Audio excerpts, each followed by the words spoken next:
The mud is black here. Not brown, not grey.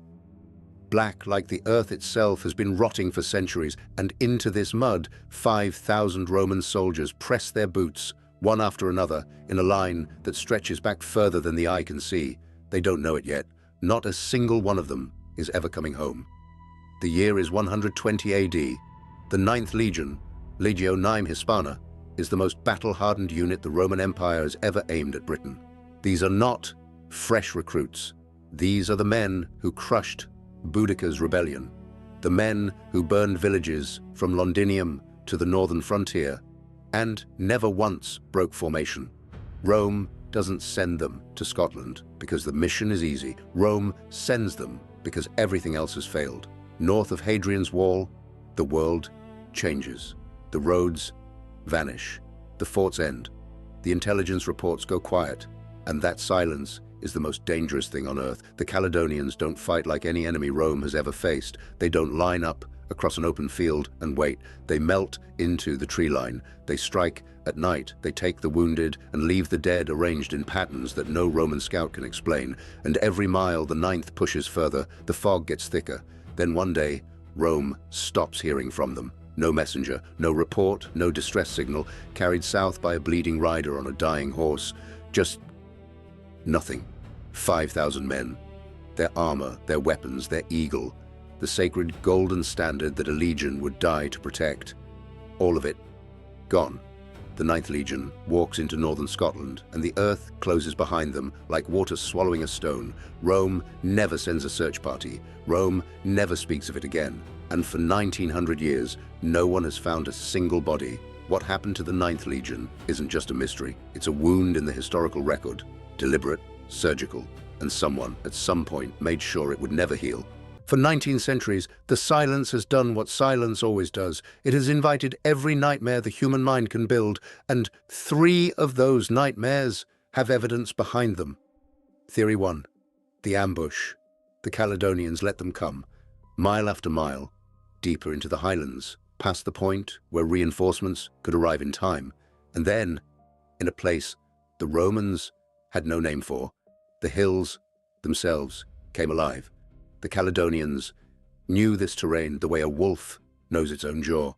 Every gully, every bog that looked like solid ground but swallowed a man in armor in 30 seconds.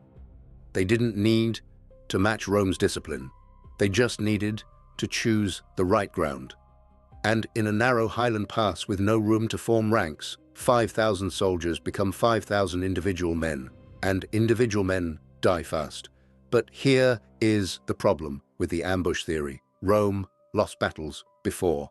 Rome lost entire legions before.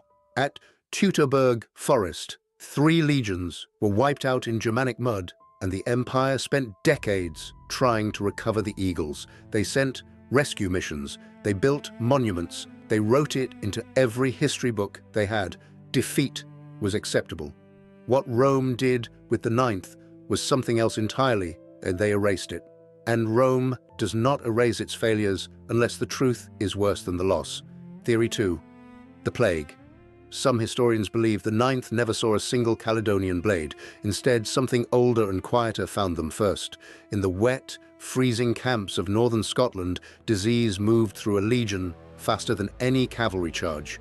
Dysentery, typhus, infections that turned a scratch from a thorn bush into a death sentence within a week. A legion doesn't need an enemy to die.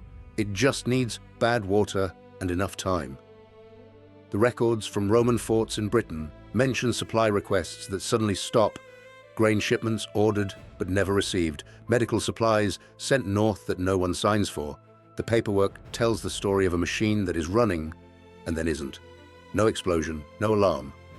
Just a line of ledger entries that ends in the middle of a page, and whoever closed the book didn't write a final note. Theory 3. And this one keeps Roman scholars arguing past midnight. The 9th was never destroyed. It was transferred, reassigned to the eastern frontier, Judea maybe, or the Rhine, and quietly disbanded years later when it was no longer useful. The disappearance wasn't a tragedy. It was paperwork. But if the 9th simply moved east. Why did Rome scrub it from the records in Britain? You don't erase a transfer. You don't chisel a legion's name off a monument because it changed zip codes. The transfer theory explains the absence of bodies. It does not explain the absence of truth. Something happened that made the most powerful empire on earth decide that forgetting was safer than remembering. And that is not a theory.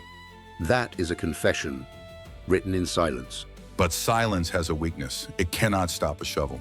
In 1864, workers digging a drainage ditch near the city of York uncovered a stone inscription, 4 words that hadn't been read in 17 centuries. Legionem Hispana, Statio. The 9th Legion was here. And for the first time since the Roman Empire fell, someone had proof that the 9th had existed outside of myth. Then the ground started giving up more. In the 1950s, archaeologists excavating a Roman fortress at Nijmegen in the Netherlands found roof tiles stamped with the mark of the 9th. Not in Scotland, not buried with bodies. In Holland, hundreds of miles from where the Legion was supposed to have died. These tiles weren't carried there by traders. They were made by soldiers who were stationed there. Soldiers who were alive and building long after they supposedly vanished in the fog. So the 9th didn't die in Scotland, or at least not all of them did. But that answer only opens a deeper question. If some of them survived, if some of them were transferred east or north, then why did Rome still erase the name? A partial loss doesn't require total silence. You don't burn a file because a few pages are missing. You burn a file because what's written on those pages can never be read. In 2015, a team of researchers re-examined every known Roman military record from Britain in the eastern provinces. They found something that should have been obvious, but that no one had mapped before. The 9th disappears from British records after 108 AD. It appears briefly in a Germanic inscription dated around 120, and then nothing. No further mention anywhere in the empire. Not in payroll records, not in veterans' discharge lists, not carved on a single gravestone from Judea to the Rhine. An entire legion of 5,000 men stops generating paperwork. And in the Roman Empire, that is the one thing that does not happen by accident. Here is what the evidence tells us. Some of the 9th left Britain, some of them went east, and then wherever they were, they stopped existing. Not gradually, not through retirement or disbandment.